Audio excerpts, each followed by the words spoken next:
we're not getting the economic growth to go along with it.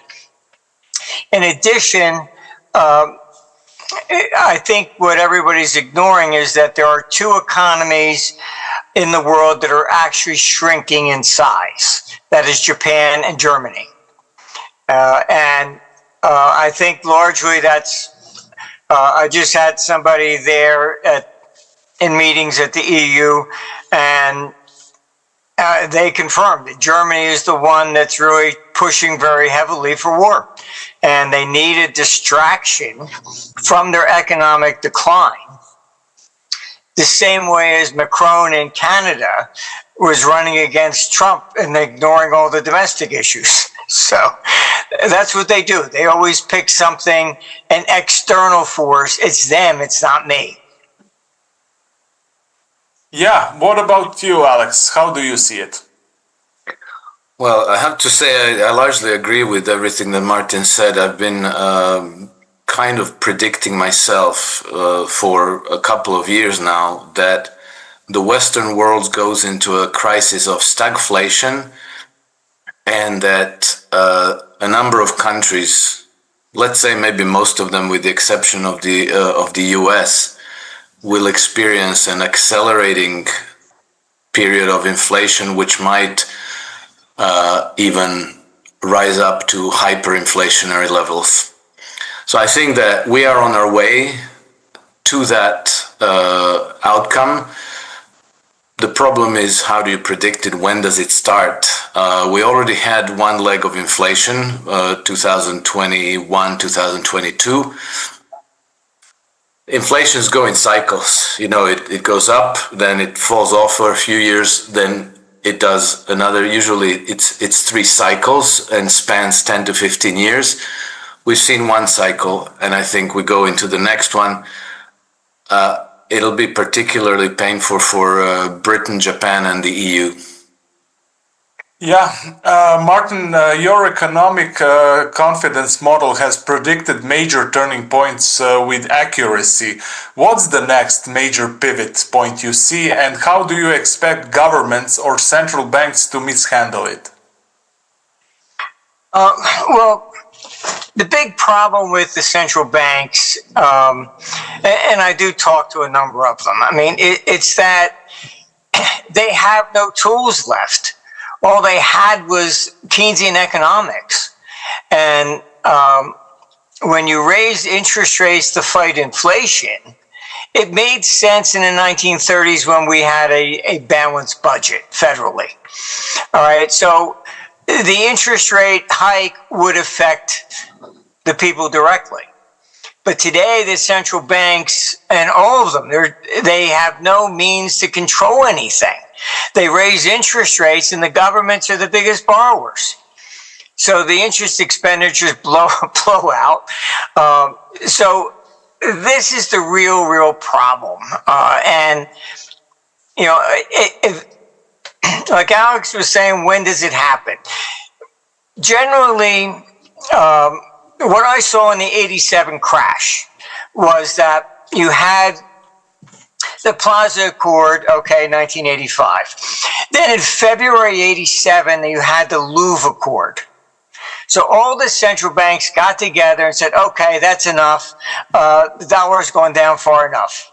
When the dollar made new lows, the traders went, oh my God, they can't stop it. And that created the crash. All right. Once people lose confidence that nobody's really in control, then holy hell breaks loose. That's the tipping point. So I think it's, you know, maybe, you know, war. Our computer model had projected June 2nd, and it was exactly, I mean, the May 15th target was on the ECM for the war itself. That very day became, you know, the peace talks that failed. Then June 2nd, you have Zelensky at the direction of Europe and most likely MI6 attacking, you know, all the nuclear bombers in Russia. I mean, let's put this in reality. This was not self-defense. Those bombers were not engaged in Ukraine. Taking out the nuclear bombers was for NATO, not for Ukraine. Simple as that. So I think this was Russia's Pearl Harbor. And my sources there, basically, I think Putin's been put into a corner. He either responds aggressively or he's overthrown. Simple as that. Yeah, do you agree with that, Alex? That he will potentially be overthrown? I would say I don't see it that way, because I think that, Vladimir Putin has extremely high approval ratings in Russia. So, and I think that he has generally support from the policymaking circles, from his government, from the military, from the secret services, and the whole range. It's true that there's a lot of pressure for him to respond, but at the same time, I think that they are aware, not just him, but his government, his cabinet. They are aware that expanding the war to a wider conflict between Russia and the West would be the most generous, most beautiful, most magical Christmas gift that he could possibly give to his enemies, who are the globalists in the city of London and on Wall Street. And so I think that he will resist, and he will instead probably try to respond aggressively within Ukraine in some asymmetric way, to say like, aha, you see, okay, there, we showed them. Putin's greatest revenge, his greatest coup in this could be just to simply prevail and to win against the West. Because, let's keep in mind, the reason why everybody in the West is panicked is because if they lose in Ukraine, this is the end of Western hegemony in the world. It's a break with the past 500 years of history. It's a complete change in the nature of global order. So everybody knows on those levels what the stakes are, and so he will not make the mistake of giving them the gift that they want. Okay, Alex, you've written about the fragility of the current financial system. If you had to pinpoint a single biggest vulnerability, whether it's debt, derivatives, or something else, what is it? And how could it unravel, if you can pinpoint one? Well, I think that the debt overhang is obviously the factor that's going to undo the system. But having said that, that's all these manifestations are all part of one thing, and that one thing is baked into the system from the get-go, from the moment the first debt-based dollar went into circulation. It's a mathematical certainty that the system at some point implodes. As these things tend to happen, usually nothing happens until there is some triggering event, which is impossible to predict what it's going to be and when it's going to happen. And the imbalances are there, the pressure on the system is there, but the market is determined by its human participants. It's down to the human psychology, and so long as everybody goes along, assumes that nothing will happen tomorrow because nothing happened yesterday, the markets kind of glide. They melt up or they melt down. They have corrections, normal cycles. But then you have something like Lehman Brothers moment. And then the dam bursts, and everything goes into a mega crisis. So the debt is the problem traditionally, millennia ago, it used to be solved by debt jubilees. So the debt would simply be written off and the system carries on. This is no longer done. So at some point we get a crisis. But if you pay attention, you'll notice that the Western financial systems have been practically chronically in crisis, economic, financial crisis, forever. There's like a bull cycle when, the credit cycle takes off because of this or that reason, and then everybody's prosperous one cycle, and then it goes into a crisis, and then it spends more time in a crisis than not in a crisis. Right. My next question is for both of you. Central banks are pushing digital currencies and tightening monetary policy. Is this a coordinated effort to consolidate power, or they are just reacting to chaos? What's the end game here? Maybe Sasha, Alex, you can continue, then we will go to Martin. Well, I don't know. I was always under the impression that they were doing to consolidate our freedoms and democracy. The implication of your question is disturbing. No, but joking aside, yes, it's an attempt to close down the hatches on the digital ghetto. But the only way for them to be successful with CBDCs is to unroll the system flawlessly and for the people to accept it. This is very unlikely because, already in Europe, it looks like they're going to go with CBDCs alongside with cash, and then they're going to try to phase out cash gradually, and they're going to be tightening the matrix gradually. Well, people will reject it.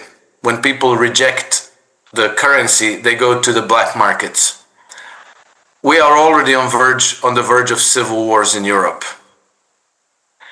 So I think that maybe what CBDC is going to do is actually going to catalyze the decline and the crisis and the resulting chaos, as it did in Nigeria on their pilot project in 2021.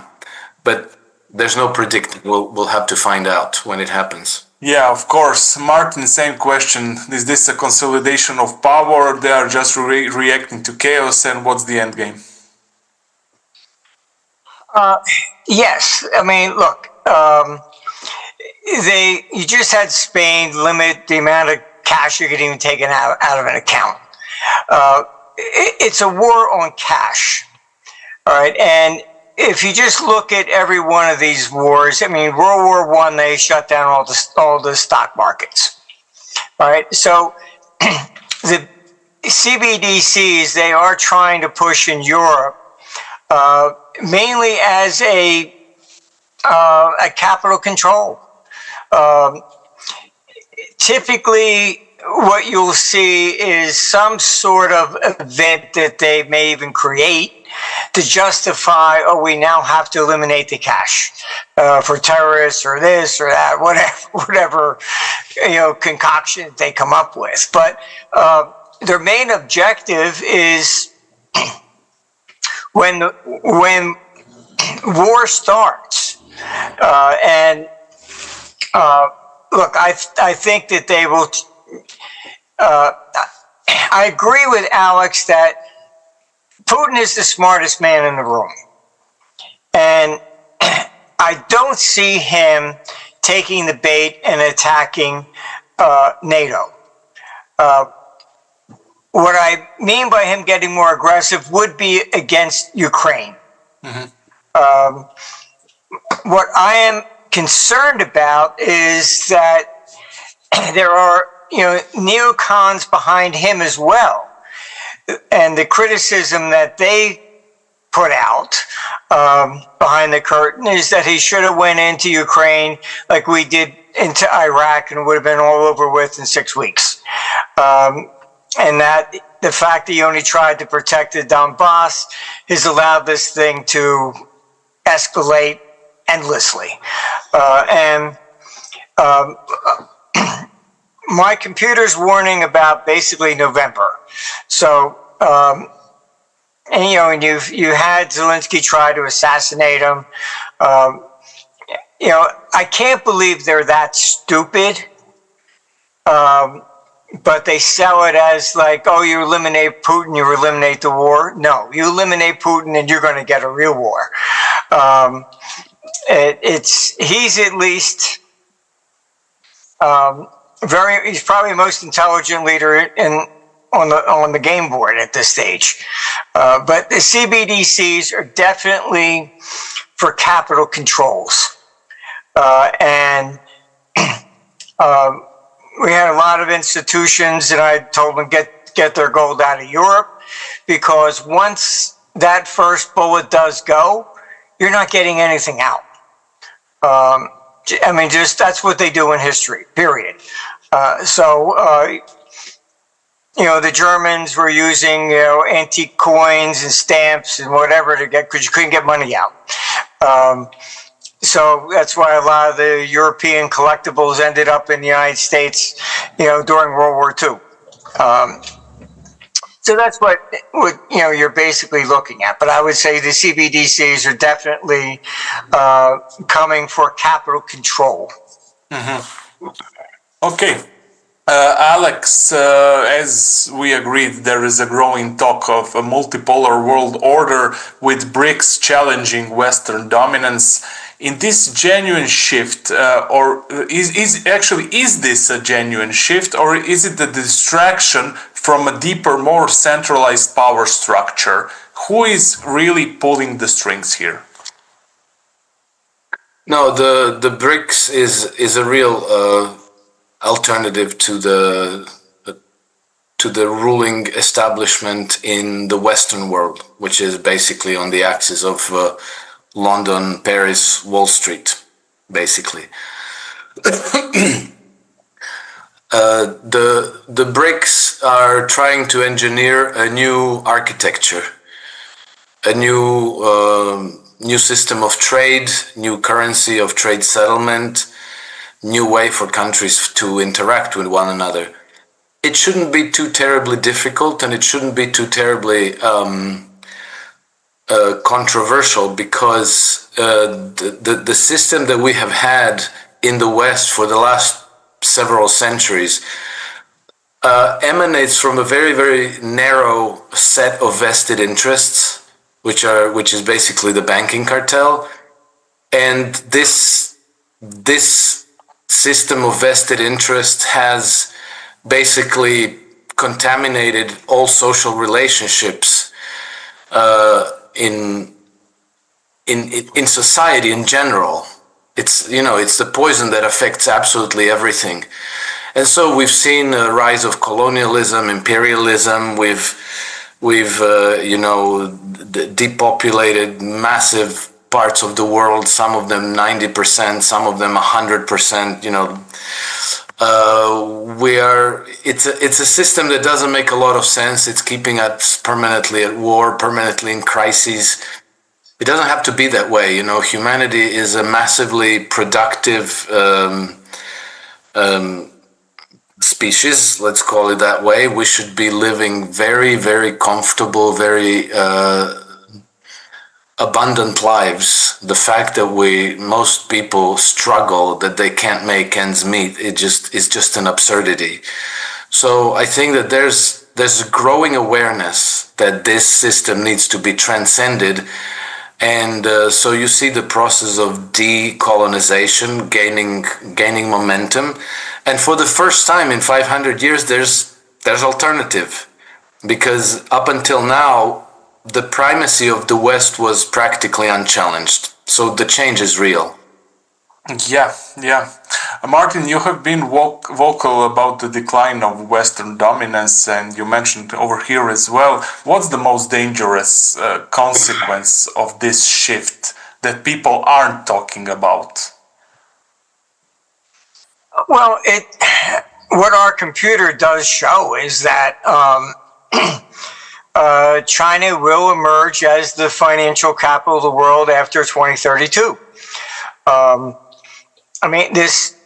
You have to understand that the this whole process was set in motion by what we call the neocons. And back when Russia went into Crimea, Obama went to SWIFT and told them he wanted them to remove, and they refused. They said, you're not going to turn this into a weapon. So they replaced the head of SWIFT in 2019. And then you have Blinken, who's a notorious neocon, and neocons took over the Biden administration. And then they told SWIFT to take Russia out. And then the audacity to threaten China, if you help Russia, will do the same to you. It's dividing the world economy. I mean, look, I've had dinner with some of these people, and what I have to say is they're not that intelligent. Okay, they only look at their own little world, geopolitics. They don't understand the world economy and how, you want to wage war against Russia, you have to sell debt. If you threaten everybody, they're not going to buy your debt. How are you going to wage the war? I mean, they don't make these connections. And they have basically undermined the Western economy, period. And the financial capital of the world will move to China. As simple as that. And I can say this. I mean, as you know, we got offices everywhere, and we did a lot of seminars in Europe, etc. I never had to explain a business cycle in Asia, only in Europe and the United States. Cycles are part of their religion. They understand it. Whereas over here, most people want to engage in linear analysis. Oh, gee, the temperature went up 1 degree this year, so it's going to do that forever for the next 1,000 years, and we'll all be dead. This is what they do. It's linear analysis is just it's incredible. Yeah, I couldn't agree more with this. Alex, your work often highlights the role of energy markets in geopolitics. With energy crisis looming, which nations or blocs stand to gain the most, and which are mostly likely to collapse under the pressure? That's an interesting question, because I could easily say, obviously Russia and the Middle East, once they've shaken the colonial hegemony from there, but it could work out well for the United States as well, because my understanding is Trump is dead serious about absorbing Canada into the American system. And, the United States is a resource-rich nation. Canada is a resource-rich nation, particularly the western part, Alberta and Saskatchewan and British Columbia, I guess. And so if that all lines up, and they're working on it, the United States could find itself in an advantageous position as well. So I think that Russia, Middle East, and the United States are in good position. But then, we're also getting these revolutionary changes in energy producing and storing technologies, where China is now a quantum leap ahead of everybody else. So China could, through grit and research and knowledge, could put itself into an advantageous position with, new battery technologies and new thorium reactors. And then we don't know what's coming from the United States and from Russia, but both the Americans and the Russians are working on innovations of their own, which could, come to fruition over the following years as well. Yeah, both of you have criticized mainstream narratives, but this question goes to Martin, actually. What's the most pervasive myth in global politics or economics right now, and why is it so dangerous to believe it? Well, probably the number one myth that affects all the central banks is Keynesian economics. And Keynesian economics is kind of like the Bud Light beer version of Marxism. That's all. The government still should be in control, manipulate us, etc. I mean, where Marxism, they just grab everything. Under Keynesianism, we do it gradually. But basically, they're both interventionists, and I think that's what has to collapse. China understands this, and I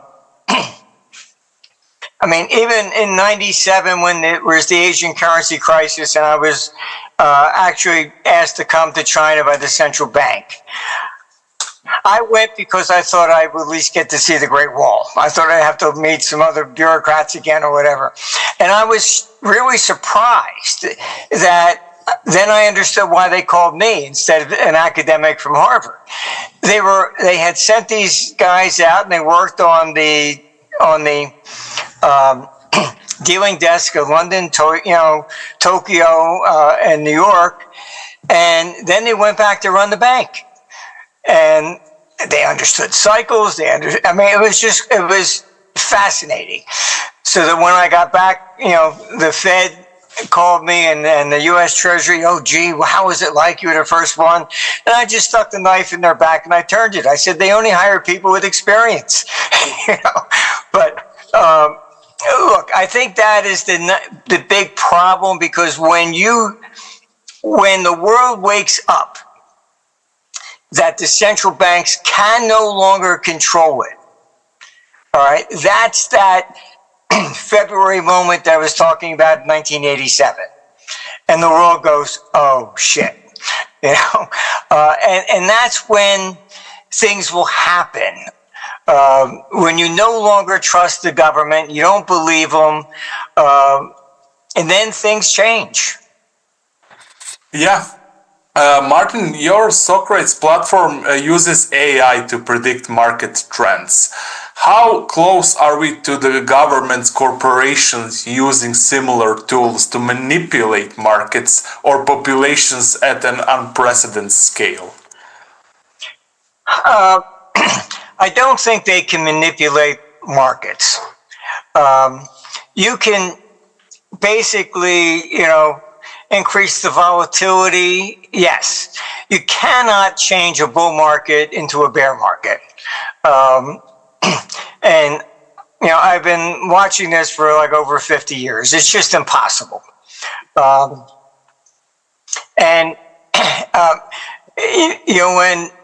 Aristotle Onassis died, I had his, I was to liquidate his part of his estate. He had the biggest holding of platinum in the world. And it took me 6 months to get permission from the CFTC to even trade at that level.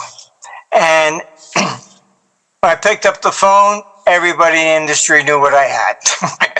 I mean, somebody in the CFTC just, hey, you want to know what's coming? This is just the way it goes. And here I'm the biggest in the world. And you cannot imagine. I saw it with the Hunt brothers in the 80s.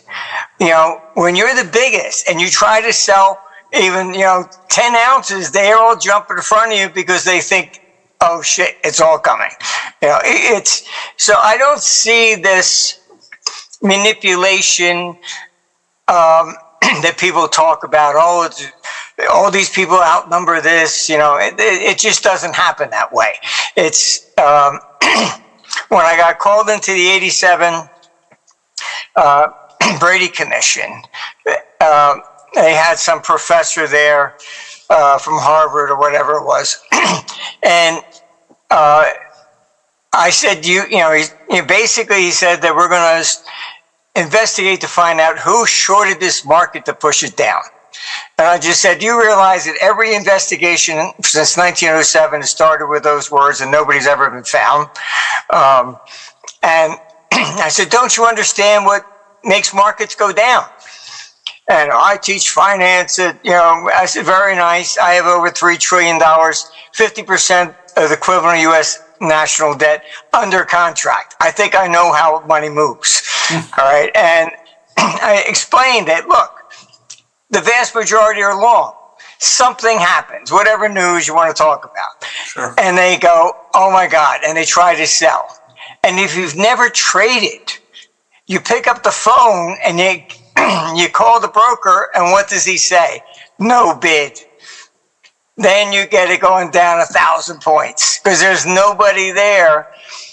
And then you get these politicians that think it's a short, and then they want to outlaw short positions. It's only the short that's going to buy in a panic because he's taking profit. I mean, they don't understand any of this stuff. They really don't. And that, I think, ultimately creates the big crash of what Alex is talking about. It's just, that's how it unfolds. Yeah. Alex, as I recall, you have discussed the weaponization of financial systems. How are technologies like blockchain, AI, or surveillance systems being used to either empower or enslave individuals in the financial realm?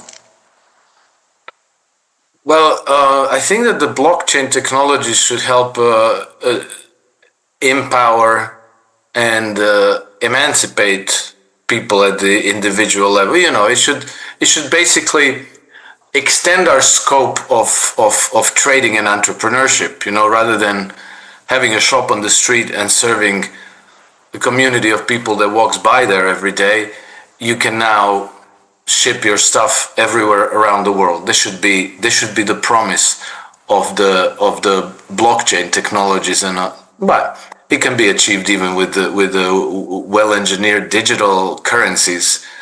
But obviously, the objectives pursued by the banking authorities in the world today, because they are the hereditary banking oligarchies who are openly looking at us as hackable animals to be controlled, to be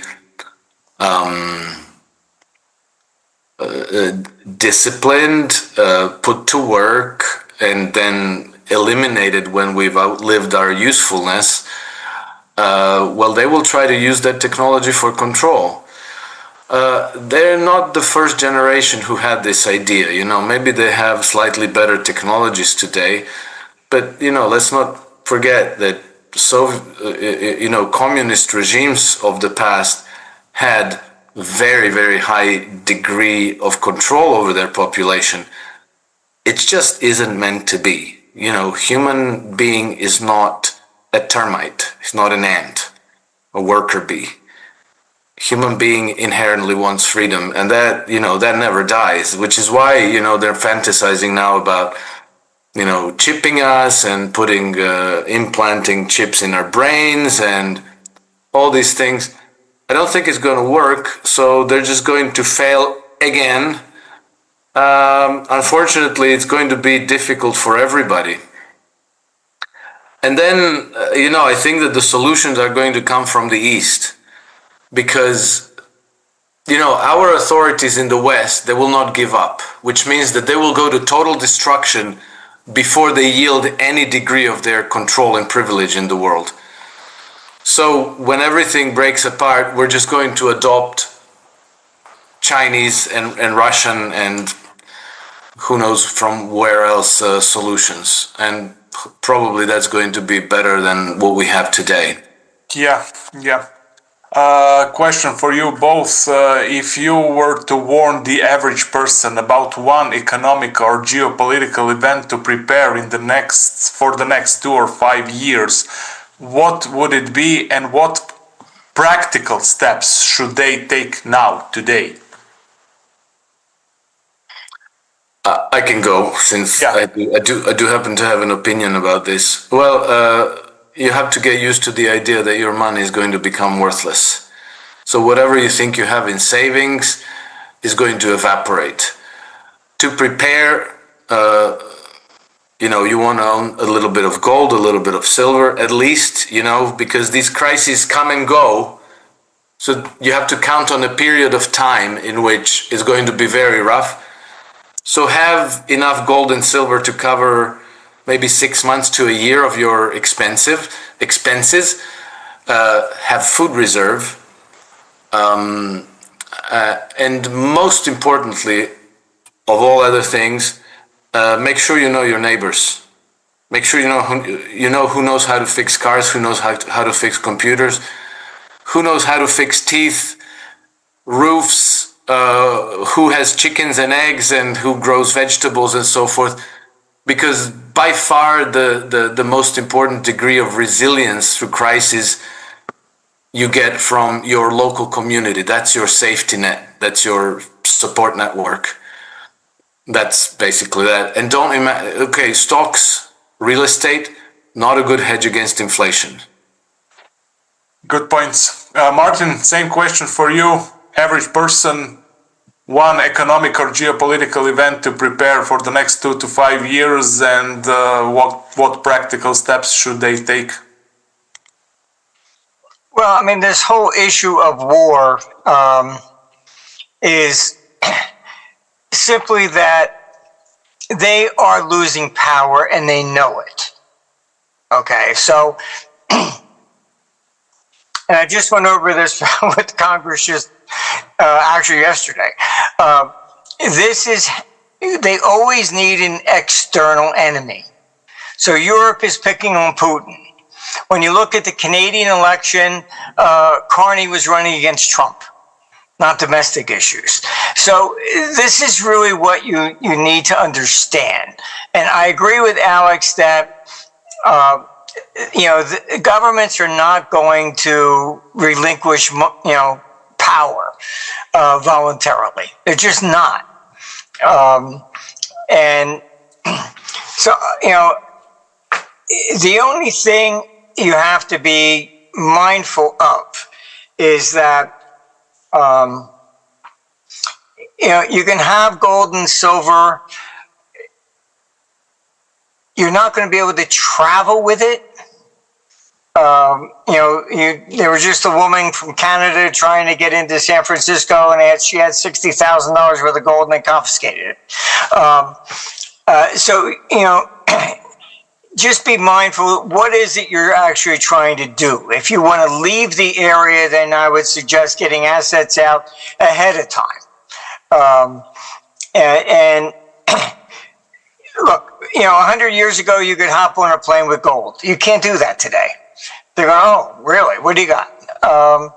Italy, if it looks like you have too much gold jewelry on, they take it off and they weigh it. So just be mindful of that. I mean, a lot of people are moving to, South America, Uruguay, things of that nature, particularly if they have younger kids that would be, draftable.